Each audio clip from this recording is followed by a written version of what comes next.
निवासी पूजा द्विवेदी समाज सेविका ने अपने वक्तव्य में कहा कि जो एक गैर मर्द से संबंध कर अपने पति को ही मरवा देती है तो नारी शब्द को कलंकित कर देती है। वह नारी तो दुर्गा का स्वरूप होती है, जननी है, फिर ऐसी क्रूरता कैसे दिखा सकती है। अगर मारना ही है तो उन राक्षसों को मारो जो आए दिन बलात्कार कर रहे हैं, एसिड अटैक कर रहे हैं। इसलिए चंडी का रूप धारण करो, ना कि अपने पति स्वामी के लिए। सदियों से स्त्री अपने पति को ही अपना परमेश्वर मानती आ रही है, फिर कोई नारी कैसे ऐसा कर सकती है। मैं स्वयं अपने पति के ऊपर कुछ शायरी के माध्यम से सभी नारियों को पति के प्रति प्रेम समर्पण बताना चाहती हूँ, क्योंकि हमारे जीवन का सहारा पति होता है, बाकी सब तो चोचलेबाजी है और आपका हनन करने के लिए, आपके हंसते खेलते परिवार को बर्बाद करने के लिए आपका साथ देते हैं, वही आसिन के सांप निकलते हैं। हर नारी का प्रेम पति के प्रति गहरा समर्पण भरा होना चाहिए। कुछ लाइन लिखकर आप सभी तक पहुंचाने का, जो आज नारियों द्वारा पति के साथ एक बाहरी मर्द के लिए अपना घर परिवार सब एक पल में चकनाचूर कर दे रही हैं। अपने इस मनुष्य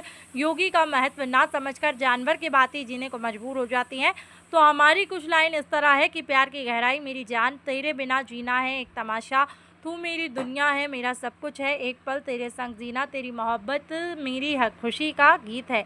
यह शायरी नारी के प्रेम को व्यक्त करती है, जिससे कि पति के लिए गहरा सम्मान, समर्पण और प्यार शामिल। जी पूजा जी नमस्कार। आपने काफ़ी बार हमसे मिलकर कुछ महिलाओं के प्रति चर्चाएं की थी कि आज जो देश प्रदेश में महिलाएं कुछ गलत कृत्य कर रही हैं, जिस संबंध में आप लोगों तक जागरूक चैनल के माध्यम से करना चाहते हैं। जी आप संदेशा क्या देना चाहती हैं, आप बताएं तो। जी हम उन महिलाओं के बारे में ये कहना चाहते हैं, जैसे अभी हाल ही में हमारे सामने एक घटना आई जो कि सोनम रघुवंशी ने जो इस तरीके से अपने पति को मार दिया। उसके पहले भी कुछ ऐसी घटनाएं आए दिन लगातार सामने आ रही है। जिस तरीके से ये घटनाएं हो रही हैं, उस तरीके से पुरुषों के मन में एक भय आ गया है अपने पत्नी के प्रति। वो आज विश्वास नहीं कर पा रहे अपने पत्नी के प्रति, लोग शादी से डरने लगे हैं। तो मैं उन महिलाओं के बारे में ये कहना चाहूँगी, अगर आपका किसी से अफेयर चल रहा है तो पहली बात तो ये कि आपको शादी ही नहीं करनी चाहिए। अगर आपके मन में किसी दूसरे के प्रति प्रेम है तो आप खुल के अपने घर में बोलिए, आपको भी स्वतंत्रता का अधिकार है, तो आप अपने घर में बता सकते हैं। और ना कि ये सही है कि आप दूसरे के साथ शादी करके उसके घर जा रहे हैं, जिसने अपना घर परिवार अपना सब कुछ आपको सौंप दिया और आप उसी का ही मदद कर रहे हैं, उसी का ही विश्वासघात कर रहे हैं, उसे मौत के घाट उतार रहे हैं। जी कहाँ का इंसाफ है। तो पुरुषों के अंदर जो एक दर्द की भांति बना हुआ है हर महिलाओं के प्रति, जिस तरह एक मछली सारे तालाब के पानी को गंदा कर देती है, उसी तरीके से आज कुछ महिलाओं के चलते सारी महिलाएं जो हैं तो इस चीज़ में आ चुकी हैं, संदेह में आ चुकी हैं कि आज पति जो है तो अपनी पत्नियों से डरने लगे हैं कि अरे कहीं मुझे मार के ड्रम में न भर दिया जाए, कहीं मेरे साथ ऐसा न कर दिया जाए। तो मतलब कुछ महिलाओं के प्रति अरे मिलता क्या, आप दूसरे के चक्कर में पड़ के और अपना घर परिवार बर्बाद कर रहे हैं, अपने पति को ही मौत के घाट उतार रहे हैं। कम से कम उसकी माँ के बारे में तो सोचिए, जिन्होंने उनको जन्म दिया, उनके ऊपर क्या बीत रही होगी। उनके घर परिवार वो कितनी खुशी के साथ अपने बच्चे की शादी करते हैं कि हमारे घर में हमारी बहू आएगी और हमारा घर परिवार अच्छे से चलेगा। वो लड़का जो इतने सपने लेके आपके साथ साथ फेरे ले रहा है, कितने सपने देखते हैं और लास्ट में क्या मिलता है कि बस मौत। क्यों? उनको जीने का अधिकार नहीं है। वो इसलिए क्योंकि आपका प्यार है दूसरी जगह, इसलिए। लेकिन उसको तो नहीं पता ना कि आप दूसरे से प्यार कर रहे हैं।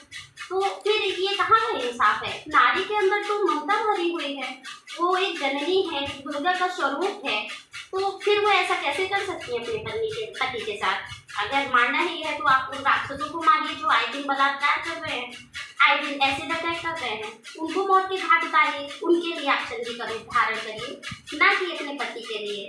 मैं सभी नारियों से हाथ जोड़ के और लड़कियों से ये विनती करना चाहती हूँ, अगर आप कहीं और प्यार कर रहे हैं तो आप अपने घर परिवार में खुल के बात करिए, ना कि किसी का जीवन बर्बाद करिए। अगर आप नहीं रहना चाहते आप अलग हो जाइए, लेकिन कम से कम किसी के जीवन के साथ खिलवाड़ मत करिए। मैं सभी महिलाओं से एक विनम्र निवेदन करती हूँ। जी पूजा जी, अभी आपने कहा कि नारी एक दुर्गा का रूप होती है। अगर ऐसे ही नारी कृत्य करती रही, आगे भी ऐसे कदम उठाती रहे, तो क्या लोगों का उनके ऊपर भरोसा उठ जाएगा या कि ऐसे ही उनको नारियों के ऊपर भरोसा बना रहेगा? इस संबंध में क्या बोलेंगे? भरोसा उठना देखिए ये जायज़ बात नहीं है, क्योंकि जिस तरह हाथों में 5 उंगली रहती है, 5 उंगली बराबर नहीं रहती, उसी तरीके से हर महिलाओं को संदेह में लाना सही नहीं है, क्योंकि हर महिला ऐसी नहीं होती। यहाँ पे कुछ महिलाएं ऐसी हो जाती हैं कि जो ऐसे कर्म कर देती हैं, लेकिन वहीं पे आज भी कुछ उदाहरण हमारे सामने ऐसी महिलाओं के हैं जो हर कदम में अपने पति का साथ देती हैं। है ना। तो हर महिला को संदेह में लाना मैं इसको उचित नहीं मानती। चलिए ठीक है पूजा जी, धन्यवाद आपका बहुत बहुत। Thank you.